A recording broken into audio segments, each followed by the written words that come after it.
My name's Gary Heyer, and I guess I'm a pot tinner and enjoy the trade a lot. And I got into it, I guess purely by accident. When I was growing up, I took an apprenticeship in sheet metal at a shipyard to work my way through school. I figured I'd always have a job to do that. And I never thought I would really use it in my as I got older and retired, but I did. Anyway, in the apprenticeship, you learn how to all metal trades, how to tin and whatever. So as I went on with my career, I enjoyed antiques, and I enjoyed cooking too. So I ended up buying some copper pots and cooking in copper pots, and that kind of spurred my interest in that. But I never had anything to do with refurbishing or retinning the pots or making the pots or whatever. Then I moved to Seattle, Washington. Took a job there for a couple of years, and I visited a lot of restaurants, and a lot of the restaurants there were cooked with copper pots, and you could see it. They'd have open kitchens, and that kind of spurred my interest again too in the copper and with the cooking. So as my interest peaked in the copper and the cooking, I ended up taking a job with the Army Corps of Engineers in Afghanistan for 2 years. And my job with there was I was in QAB, where we actually trained the local national engineers on how to do inspections for the FOBs, or the forward operating bases that we were building up along the Pakistan border. And to get to those, we did helicopters, but a lot of times we just took the MRAPs or up armored vehicles in there, and we'd always go through the little towns and villages. And when you did, you would always see a tinner somewhere out there on the side retinning the copper pot, and that really interested me because of the pots I had on the process on that. So when I came back to the States, I knew I was going to retire when I was over there, so we had some downtime at night, so I did some research. We had internet in some locations, so I did some research over there about how to tin pots, and there wasn't a whole lot of information about that. So when I came back here, I think 2013 is when I retired, I ended up ordering some French copper, old French copper, off the internet and had it shipped to the house here, and started playing around with tinning. And I decided I might give a go at retinning, and went on the internet, and there's not a whole lot of people in the country that does the retinning. I think there's probably around 6 or 7, and they're scattered throughout the country. I guess the demand for it is, I guess the demand's there, but it's not a big demand, so work is kind of sparse when it comes in, I guess. Anyway, so I ended up doing copper pots. The first order I had, I posted something, my website online, and the same day I posted it, I ended up getting a call from DC, and a man had 13 pots, and I freaked out because I never, wants to do the 13 pots. But anyway, he sent them down, and the process worked really well. I took my time and sent them back, and I've just had steady work ever since then. You end up drawing a line or scribing on the copper where you want the line to be, so you have some reference point when you're cutting copper.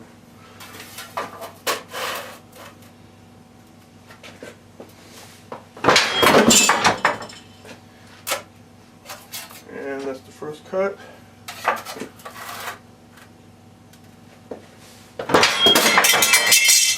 And there I have a square piece of copper. From that I can get the center of the copper and punch a mark on it. And this is what I use to cut my copper with, and it's called a stomp shear for the obvious reason. If you push down, you have like a guillotine blade that will actually cut the copper on there. And it's an old one. It's a Niagara out of Buffalo, New York, and from what I understand, it's well at 100 years old to this, but it works just fine, especially for copper, what I use it for. And it's really heavy. It took like 6 or 7 of us to move it from the truck in here. But if you're going to cut copper or any metal, I mean, it's a must. You have to have this, get clean cuts for it.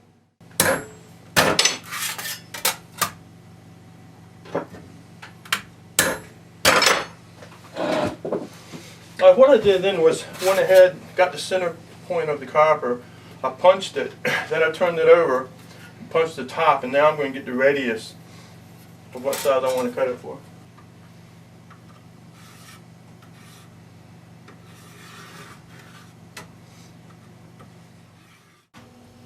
Okay, the center point you have, they have a small point in the side of the circle shear that will actually go up into the hole, and you can feel when it locks in.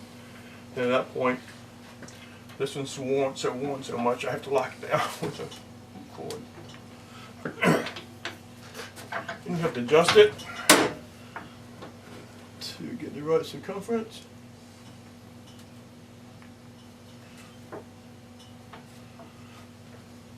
And you check it to make sure it's on the line that you described. It's going to follow that. Then you screw down the cutting portion and you turn the handle.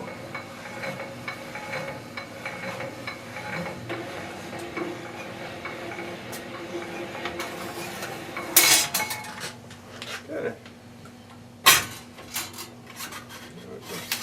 Then we have 1 cup of disc. Yeah, what we have a little lip from the circle shear, and what we need to do is either sand this down to where it's a nice smooth transition over the side so it doesn't cause any burrs or cut the individual.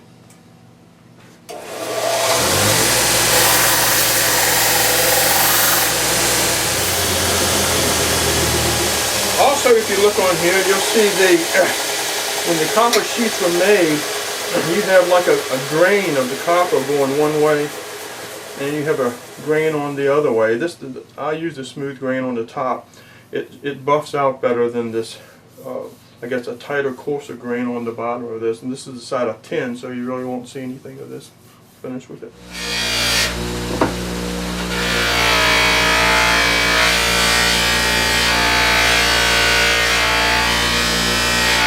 Sorry. I used a rouge over here on the buffing wheel to cut some of the sheen and some of the scratches off the top to look at it, and it looks pretty good. All right, go.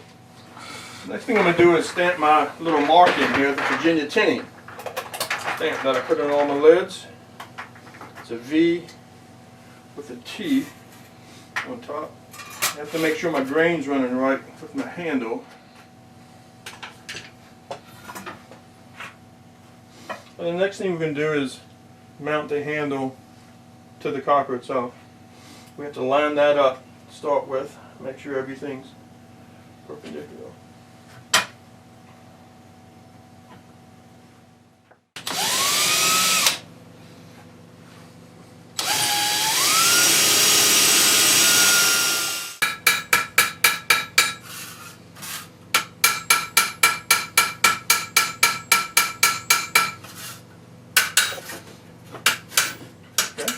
And we have all 3 rivets in. They're seated on the bottom. They're shaped how we want it. It's lined up. I got the Virginia tinning stamp on there. So now what we do is go ahead and tin the back of it. What we do now is tin the bottom of the lid to match. So if you're cooking tomato sauce or something like that, the tin would keep the reaction away from the copper. This could cause, I guess, poison. So this is a liquid tin that has the flux and the tin all in one, and it's good for tinning small areas like this. In the flux, the copper has to be heated to around 460 to 480 degrees for it to melt. And we're going to wipe it off, leave it out with a piece of insulation. Here we go. It'll start smoking, you start getting the white smoke. That's when you know it's getting ready to tin, and it'll change colors, complete color for you. And there it is, it's all tin. Now what we have to do, now we have to let it cool down, and we'll actually polish the outside to get the finish right.